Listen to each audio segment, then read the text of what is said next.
के अहम तरीन अगर आप 20 केसेस कहें जिनके फैसले पाकिस्तान की 76 साल तारीख में आए हैं तो ये उन 20 फैसलों में से एक होगा जिसके पाकिस्तान की आइंदा सियासत में बहुत ज़्यादा असरात होंगे। इसलिए इसके ऊपर बहुत ज़्यादा बात होगी, बहुत ज़्यादा बात की जाएगी, बहुत ज़्यादा बात की जानी चाहिए। अब इसके एक और नुक्ते पर बात करते हैं जो सबसे मैं समझता हूँ इस मामले का हसास नुक्ता है, अहम नुक्ता है। वो ये है कि जस्टिस काजी फाइज ईसा साहब ने कोई नोट लिखा ही नहीं है, जस्टिस काजी फाइज ईसा साहब ने कोई फैसला लिखा ही नहीं है, या उन्होंने अपने को फैसला लिखा था और उस फैसले से क्योंकि किसी जज ने इत्तफाक नहीं किया तो उनको अपना फैसला विड्रॉ करना पड़ गया। काजी फाइज ईसा साहब जो हैं उनके मौक़िफ़ के साथ सुप्रीम कोर्ट का एक भी जज एग्री नहीं हुआ। यह बहुत बड़ी खबर है कि काजी फाइज ईसा साहब की जो भी उन्होंने अगर ओपिनियन लिखी थी तो उस ओपिनियन के साथ एक भी जज ने इत्तफाक नहीं किया और शायद उनको अपनी ओपिनियन, अपना फैसला, अपना नोट विड्रॉ करना पड़ गया है। क्योंकि होता यह है कि तरीका क्या होता है, काजी फाइज साहब सीनियर तरीन ज़ाहिर हैं, चीफ जस्टिस पाकिस्तान है, सबसे सीनियर हैं। काजी फाइज साहब फैसला लिखेंगे, मंसूर अली शाह साहब और सारे जजेस में सर्कुलेट करेंगे। जो जो जजेस उनसे इत्तफाक कर रहे होंगे वो कहेंगे हम इनके साथ हैं, और अगर वो अपनी इजाफी रीजंस देना चाहते हैं वो भी दे सकते हैं, लेकिन वो इत्तफाक कर रहे हैं। काजी साहब का नोट न होना यह बताता है कि काजी फाइज ईसा साहब जो हैं उनसे किसी एक भी जज ने इत्तफाक नहीं किया, और काजी साहब ने जमाल खान मंदोखेल साहब से इत्तफाक किया है। यानी काजी फाइज ईसा साहब ने जो जमाल खान मंदोखेल साहब का नोट है उस पे काजी साहब के दस्तखत हैं। काजी साहब कहते हैं कि मैं इनसे इत्तफाक करता हूं, और जरा ये भी देख लेते हैं कि जो जमाल खान मंदोखेल साहब हैं वो सीनियरिटी में कौन से नंबर पर हैं।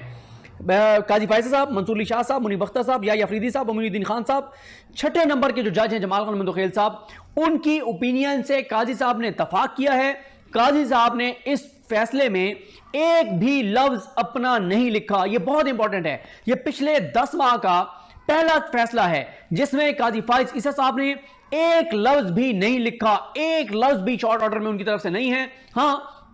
डिटेल रीजनिंग में वो अपनी को नोट लिख सकते हैं, लेकिन काजी साहब होता यह है कि अब देखना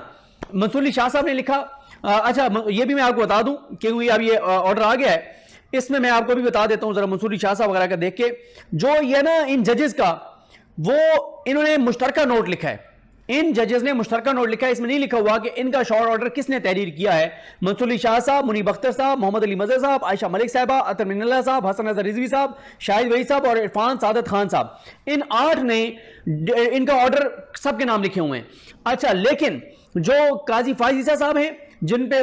उन्होंने दस्तखत किए हैं वो जमाल खान मंदोखेल साहब ने लिखा है, और इसी तरह से यानी एक ओपिनियन 8 जजों ने लिखी है जो फैसला है सुप्रीम कोर्ट का, एक जमाल खान मंदोखेल साहब ने लिखी है इख्तिलाफी नोट जिस पे काजी साहब के साइन है, एक याहिया अफरीदी साहब ने अपना फैसला लिखा है, और याहिया अफरीदी साहब के बाद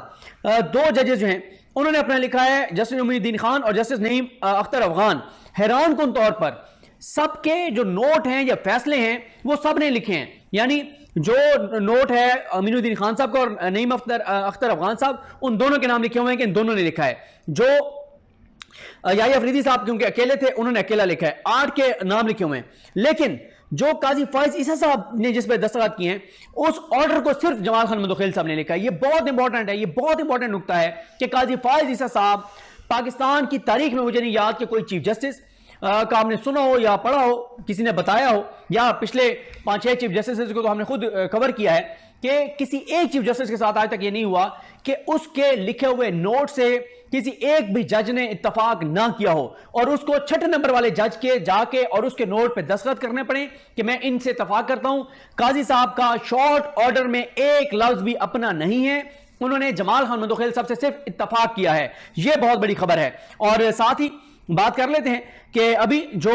फैसला आया है, जो रिटर्न ऑर्डर आया है, तहरीरी ऑर्डर आया है, उसमें से एक चीज आपको इंपॉर्टेंट जो है वो आपको बता देता हूं कि जो पीटीआई के लोग जिनको अब पीटीआई के साथ अपनी एफिलिएशन शो करनी है, अच्छा ये लोग हैं जिनको सुप्रीम कोर्ट ने आजाद डिक्लेयर कर दिया कि आजाद हैं। अच्छा, ये अब इनके ऊपर सारी नजरें होंगी। ये भी हो सकता है कि इनमें से किसी को दोबारा कोई अगवा भी हो सकता है, कोई लापता भी हो सकता है, किसी पे प्रेशर भी आ सकता है, किसी से प्रेस कॉन्फ्रेंस भी कराई जा सकती है, किसी से सर्टिफिकेट भी लिया जा सकता है कि वो कह के मैं नून लीग में शामिल हो रहा हूं। ये वो नाम है 39 जिनको नहीं 39 नहीं 41 जो इंडिपेंडेंट डिक्लेयर हुए हैं। इनका जो मामला है ये बहुत अब सेंसिटिव है। पीटीआई को अब इन उम्मीदवारों को जो है वो बड़ी इनका ख्याल रखना होगा, इनको जो है ना वो जोड़ के रखना होगा। कौन कौन है उम्मीदवार, तो नहीं एमएनए, सॉरी, एनए1 चित्राल अपर से अब्दुल लतीफ साहब, NA5 अपर दीर से साहबजादा Sibghatullah Sahab, NA13 Battagram Mohammad Nawaz Khan, NA22 Mardan 2 Mohammad Atif, NA23 Mardan 3 Ali Mohammad Khan, NA26 Mohammad Sajid Khan, NA27 Khyber Mohammad Iqbal Khan, NA34 Nowshera Zulfiqar Ali, NA35 Kohat Shehryar Afridi, NA36 Hangu Yousuf Khan, NA42 south Waziristan Zubair Khan, NA66 Wazirabad Mohammad Ahmad Chattha, NA67 Hafizabad Aneeqa Mehdi, NA68 Mandi Bahauddin Haji Imtiaz Chaudhry, NA78 Gujranwala Mohammad Mubeen Arif, NA79 Gujranwala 3 Irfanullah Virk Ehsanullah Virk, NA181 Gujranwala 5 Mohammad Bilal Ijaz, NA86 Sargodha Mohammad Miqdad Ali Khan, NA89 Mianwali Mohammad Jamal Ahsan Khan, NA90 Mianwali 2 Umair Khan Niazi, NA91 Sanaullah Khan Masakhel, NA93 Chiniot Ghulam Mohammad, NA97 Faisalabad 3 Mohammad Saadullah, NA99 Faisalabad 5 Umar Farooq, NA105 Toba Tek Singh 1 Usama Hamza, NA107 Toba Tek Singh Mohammad Riaz Khan, NA108 Jhang 1 Mohammad महबूब सुल्तान, NA109 जंग 2 वकास अकरम, NA110 110 जंग 3 मोहम्मद अमीर सुल्तान, NA111 Nankana साहब मोहम्मद अरशद शाही, NA116 Sheikhupura Khurram Munawwar मंज, NA129 Lahore मियाँ Mohammad Azhar, NA133 कसूर Azimuddin Zahid, NA137 Okara Syed रजा Ali Gilani, NA156 Vehari Ayesha नज़ीर, NA170 रहीम यार खान मियाँ Ghaus Mohammad, NA172 रहीम यार Khan Javed Iqbal, NA175 Muzaffargarh Jamshed Ahmad, NA177 Muzaffargarh Mohammad Maujam Ali Khan, NA180 Kot Addu Fayaz Hussain छजरा, NA183 Taunsa Khwaja Sharaj Mahmood. ये हैं जिनको सुप्रीम कोर्ट ने आज़ाद डिक्लेयर कर दिया है। इनको अब सर्टिफिकेट देना है कि हम PTI में हैं, और इन्होंने अगर इनमें से कोई भाग गया तो फिर PTI कुछ नहीं कर सकेगी। सेंसिटिव टाइम है, PTI को एज सुन एज पॉसिबल इनसे जो भी डिक्लेरेशन लेना है वो लेना होगा, जो भी चीज़ लेनी है डॉक्यूमेंटेशन करनी है करनी होगी, इससे पहले कि ये कहीं इधर उधर इनको कर दिया जाए। अब आ जाएं जिनका मामला क्लियर हो गया और जिनका वाज़ेह हो गया है कि ये PTI के ही उम्मीदवार थे और इनको PTI का डिक्लेयर कर दिया गया है सुप्रीम कोर्ट ऑफ पाकिस्तान के 8 जजेस की जानिब से, सुप्रीम कोर्ट की अक्सरियत की जानिब से।